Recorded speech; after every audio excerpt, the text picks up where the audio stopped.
Olá, boa tarde.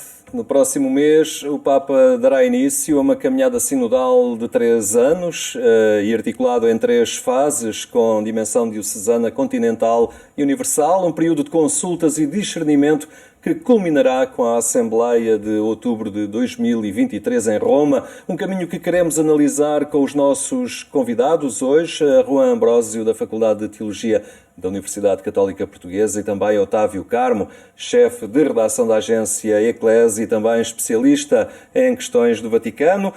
Boa tarde, obrigado por estarem aqui connosco. Realmente é uma...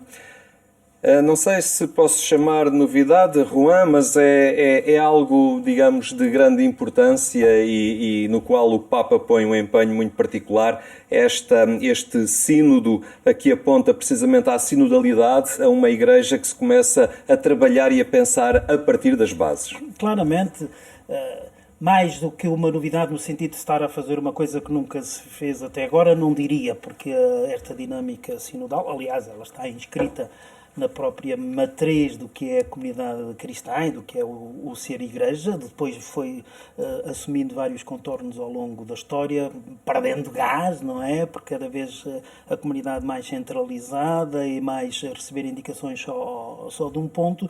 E agora, depois do Concílio Vaticano II, quando o Papa Paulo VI institui o Sínodo dos Bispos como maneira de haver sempre uma Assembleia que o ajuda a pensar os problemas da Igreja e a tentar dar a resposta que cada tempo pede, porque esta questão do cada tempo é uma questão muito, muito importante do próprio Concílio Vaticano II. Francisco é claramente desta linha, aliás, ele é um dos responsáveis por aplicar, digamos assim, as grandes dinâmicas saídas do Concílio no seu território, no seu continente.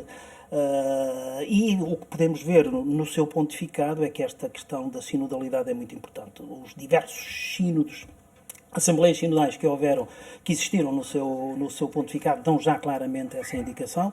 O sínodo da família, que foram 2, uma assembleia extraordinária e uma assembleia ordinária, não é? Onde há uma enorme consulta do povo de Deus, o Sínodo dos Jovens, com aquela reunião pré-sinodal, onde também há essa consulta, o Sínodo Panamazónico, onde também os povos indígenas são de facto envolvidos, e agora com ainda uma alteração, portanto, uma dinâmica sinodal a decorrer num tempo muito alargado, 2 anos, não é?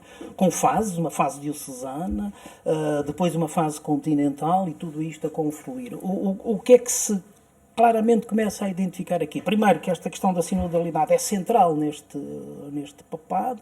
Segundo, que a sinodalidade é mais um processo do que simplesmente um momento. E, portanto, o que estamos a ver, claramente neste sínodo isso já se intuía nos outros, mas claramente neste sínodo isso aparece, o sínodo é todo o processo e não simplesmente a Assembleia que vai decorrer em outubro de 23.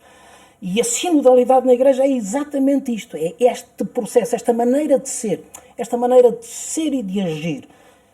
A Igreja é e age em sinodalidade. E a sinodalidade é talvez a garantia de uma maior fidelidade a Deus. Não estamos tão habituados a isso, não é? Estamos mais habituados, porque foi assim um bocadinho que fomos educados, a que nos digam o que devemos fazer, do que a envolver-nos e a dizer o que é que vocês acham que nós devemos fazer. Mas esta é a maneira de ser. Eu, pessoalmente, acredito que isto é os grandes desafios que o Espírito está a lançar neste momento à comunidade cristã. Otávio, nesta linha, eu pergunto se a Igreja está preparada para isto. O Juan fez uma contextualização do conceito, e o conceito em si não é novo, mas para mim esta ideia que é lançada é realmente uma revolução. Eu estou de acordo com o voto. Podemos contextualizarmos, até porque nem sempre é fácil perceber do que é que estamos a falar. Estamos a falar da ideia de trabalhar em conjunto, Sim.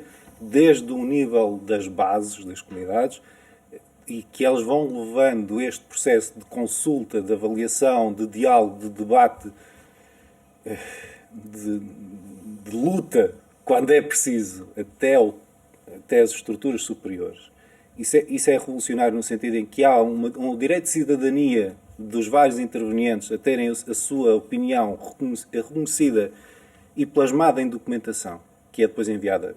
E estamos a falar do nível diocesano, mas eu penso que, sobretudo, este nível continental, estas assembleias sinodais dos vários continentes vão dar uma visão muito diferente da realidade que depois chega a Roma para ser trabalhada pelos seus representantes. E, sobretudo, é uma revolução, isso eu sei que o Juan também tem essa ideia, é uma revolução porque muda completamente a ideia tradicional de concílio que as pessoas lá em casa estão habituadas. A ideia de que o Papa vai convocar todos os bispos de todo o mundo a Roma durante 3 semanas, em sessões de anos consecutivos, para debater os temas que são mais fraturantes, se quisermos, da Igreja Católica e para perceber a relação da Igreja com o mundo contemporâneo e o que lhe tem a dizer, acabou. Acabou num sentido clássico, tradicional. Este sínodo, na verdade, assume uma configuração diferente de concílio.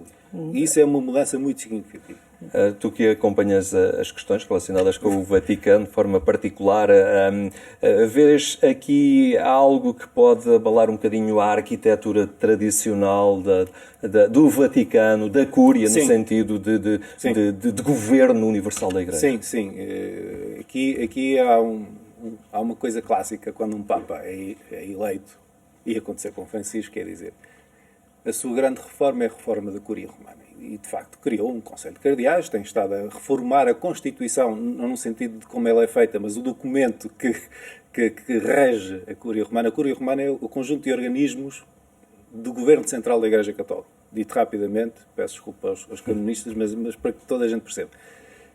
E isso muda no sentido em que o modelo de governação deixa de ser um modelo que vai de Roma para o mundo e é um modelo que recolhe as perspectivas de todo o mundo para que Roma depois as sintetize e as aplique.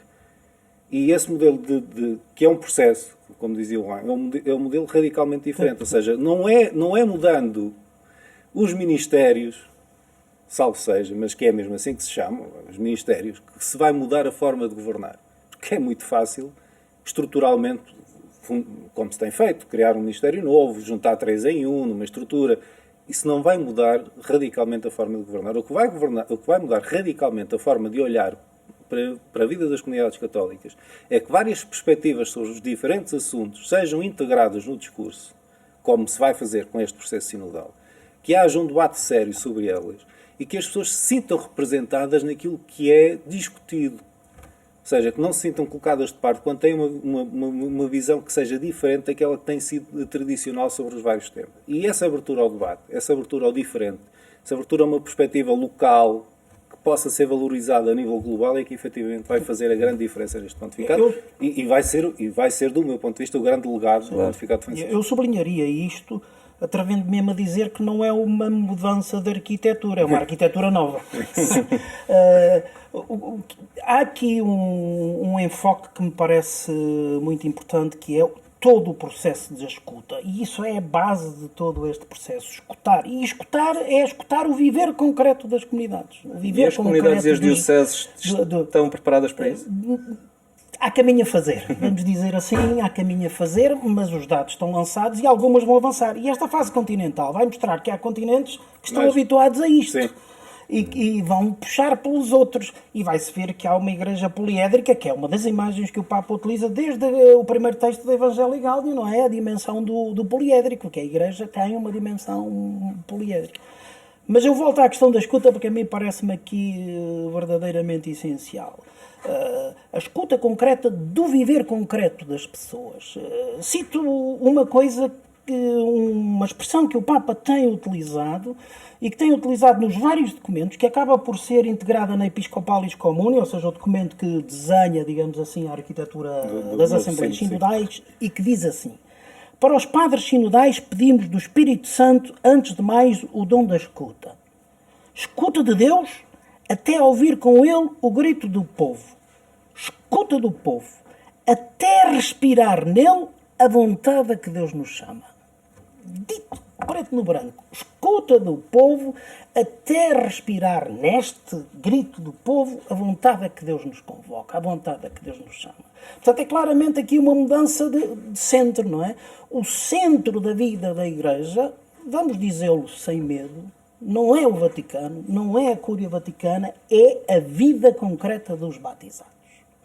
Que ainda por cima é uma vida que se entretece com a vida da humanidade. onde os batizados estão inseridos e do qual fazem parte. E, portanto, tudo isto tem que passar para dentro da comunidade eclesial. Caminharemos pouco a pouco, não sei se mais depressa, se mais devagar, para um exercício de governo da Igreja colegial, onde o ministério ordenado terá uma palavra indispensável, mas não única, nem exclusiva. Ou seja, eu imagino um colégio constituído por membros que são aquilo que a Igreja é no seu tecido. Leigos, casados, celibatários, religiosos, e que será, penso eu, para aí que teremos que caminhar. Ou seja, onde cada batizado assume as consequências do seu batismo. Já se dizia, não é? Aquilo que tem que ver com a vida de todos tem de ser decidido por todos, refletido por todos, discernido por todos. A Igreja não é posse dos ministros ordenados, nem sequer é posse do Papa. A Igreja é esta experiência de comunhão com Deus, onde há o serviço da unidade, e, portanto, não existe Igreja sem o ministério ordenado, mas não existe Igreja só com o ministério ordenado. Se só houvesse na Igreja ministérios ordenados, teríamos outra coisa, mas não a Igreja que Deus quer e que Deus propõe. Na linha de inovação que tudo isto traz, temos também, pela primeira vez, uma mulher, não é?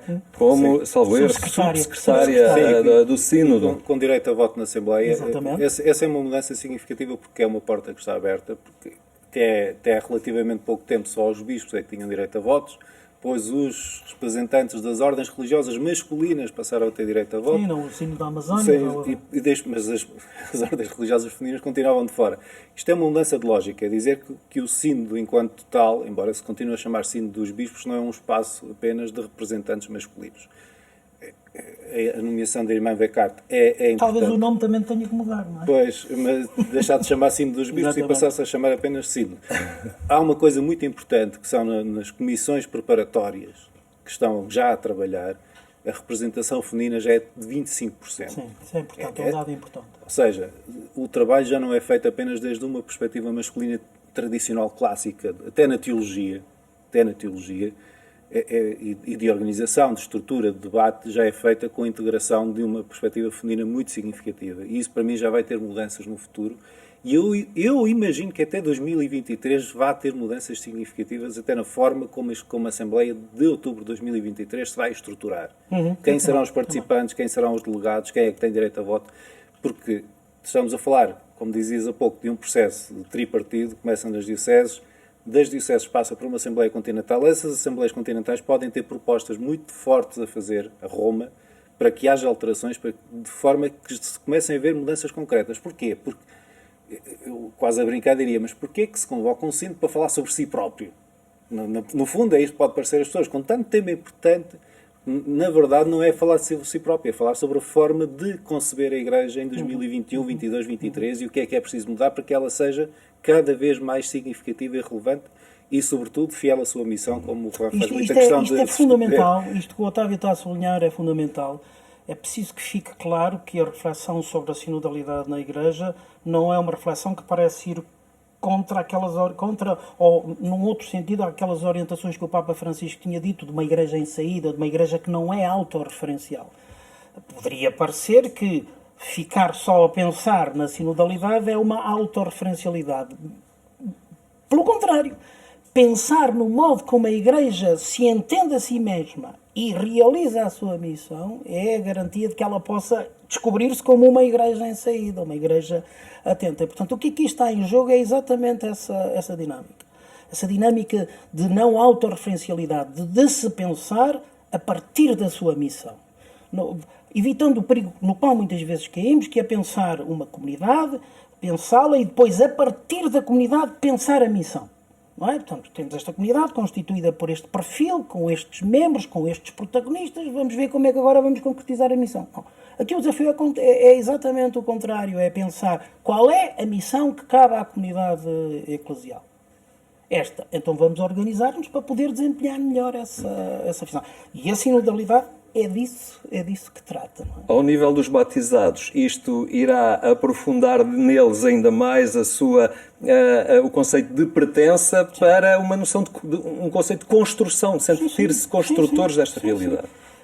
É passarmos daquela ideia que muitas vezes utilizamos e que usamos às vezes de boca cheia e contentes de que somos colaboradores na construção da Igreja, para dizer que esta expressão de colaboração é pequena, é curta, não serve. Porque temos é que passar para a corresponsabilidade. Eu não sou colaborador do meu bispo na vida da igreja local, eu sou com ele corresponsável. Cada um com missões distintas, mas corresponsável. E corresponsável não porque ele me cede parte do seu munus, mas corresponsável por causa do meu batismo. E não porque alguém me cede a parte que lhe corresponde. Não. Isto é radicado na identidade batismal, porque batizado, corresponsável da comunidade à qual pertence. É óbvio que isto agora implica um enorme caminho de preparação das pessoas, porque não fomos educados nessa maneira, não fomos educados com essa sensibilidade, portanto estamos todos a aprender o exercício desta corresponsabilidade. Haverá momentos de dificuldade, haverá momentos de tensão, certamente, mas isso faz parte do caminho. O que me parece é que aqui se abre uma oportunidade histórica, acredito que inspirada pelo Espírito, não é, de ousarmos percorrer este caminho para que possamos ser, de facto, uma comunidade cristã mais significativa para a humanidade. O desafio que temos neste momento em cima da mesa, e é bom que também saibamos integrar isto neste contexto, a mim parece-me isso fundamental, porque também não ganhamos nada se pensarmos só numa renovação da Igreja fechada sobre si mesma e não pensarmos que essa renovação da Igreja tem que estar ao serviço da renovação do mundo, de um mundo distinto, de uma humanidade diferente, um homem novo e um mundo renovado. E esse é o contributo que a mim me parece que neste momento está a ser. Portanto, a mim parece-me que a proposta do Papa Francisco, no seu pontificado, é exatamente esta, uma Igreja renovada para transformar o mundo, para cuidar do mundo. Portanto, vejo isto nesta dinâmica. Otávio, e como é que tudo Otávio, isto não, cai agora no calendário em curso, nas dioceses, na Igreja, com o sino dos diocesanos? A primeira grande responsabilidade, efetivamente, é levar isto a sério. Sim. Ou seja, não é só criar estruturas novas para a consulta sinodal nas dioceses. E, efetivamente, por exemplo, um desafio que eu deixo, porque muitos deles estarão a ouvir, façam inquéritos nas dioceses, abertos a toda a população, não apenas aos católicos. Vejam quais são as preocupações que quem vê de fora a Igreja Católica tem em relação às nossas comunidades. Promovam debates abertos a pessoas que discordam de nós, tragam essas opiniões diferentes para dentro da Igreja, percebam o que é que está em causa, como é que se pode explicar, o que é que está a falhar no nosso discurso, muitas vezes, para que esse discurso não seja entendido e não seja aceito. E, a partir daí, então, sim, fazer uma consulta sinodal para que se possa levar a Roma algo diferente. Ou, no caso, será depois a Assembleia Continental, primeiro, ou a Conferência Episcopal, que terá essa responsabilidade de sintetizar respostas. Mas aproveitar, efetivamente, para abrir portas e para debater. E até com pessoas que, habitualmente, nós achamos que não têm cabimento nestes debates. Esse é que é o primeiro passo. Porque senão não há uma verdadeira escuta, não há uma ideia. Nós, se vamos convocar os mesmos de sempre, que já têm responsabilidades pastorais, para debater um tema que até pode parecer um tema novo, a resposta vai ser a mesma de sempre. E já agora, deixo só uma última nota, que é, houve um sínodo em 2018 que pediu que houvesse responsáveis jovens nestes cargos, nestas comissões. É preciso chamar jovens, não é apenas para a organização da Jornada Mundial da Juventude. É preciso chamar jovens para estas comissões de consulta sinodal, porque foi isso que nos foi pedido. Juan, nestes últimos 3 minutos, não temos que haja aqui algum fenómeno de overbooking com dioceses em caminho sinodal, contudo, a apontar para 2023 JMJ e que depois isto perca força? Henrique, ainda bem que colocas essa questão, porque várias vezes tenho sido interpelado nesse sentido e tenho refletido nisso, porque neste momento correm uma série de coisas ao mesmo tempo, JMJ, ano de São José, ano família... sobre a família, Amoris Letícia, não é? Temos toda a dinâmica do que foi o ano da Laudato Si e de repente interrogamos-nos tanta coisa dispersiva. é preciso aqui um olhar global, porque se tivermos a ousadia desse olhar global, verificaremos que tudo concorre na mesma direção. E a tal direção que eu falava há pedaço, uma igreja renovada para cuidar do mundo, para poder ter uma proposta significativa para este mundo, para as pessoas. E isto foi, em todo o pontificado de Francisco, identificamos isto, não é? Porque depois os núcleos que ele trabalhou, a família, cá está o ano da família, a importância dos jovens, lá está a exortação sobre os jovens, isto que o Otávio acabou de dizer. Fica aqui a nota que, muitas vezes esquecida, mas é que é importante, que isto implica a santidade de todos os cristãos, não é? Esta santidade ao pé da porta. Com que marca? A marca da misericórdia. Não esqueçamos o jubileu extraordinário da misericórdia que marcou isto tudo. E tudo a concorrer para o mesmo sentido. E de repente temos uma proposta sinodal que volta à Evangelii Gaudium, o primeiro documento do Papa, enfim, o primeiro documento formal é a Lumen Fidei, mas sabemos isso, não é?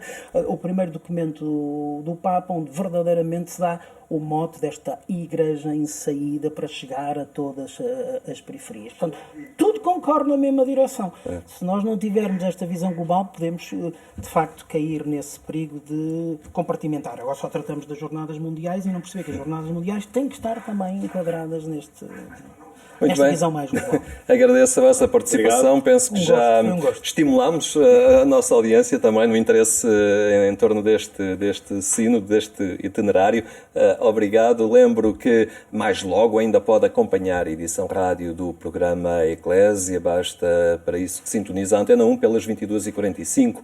Tenha então uma muito boa tarde e até amanhã, se Deus quiser.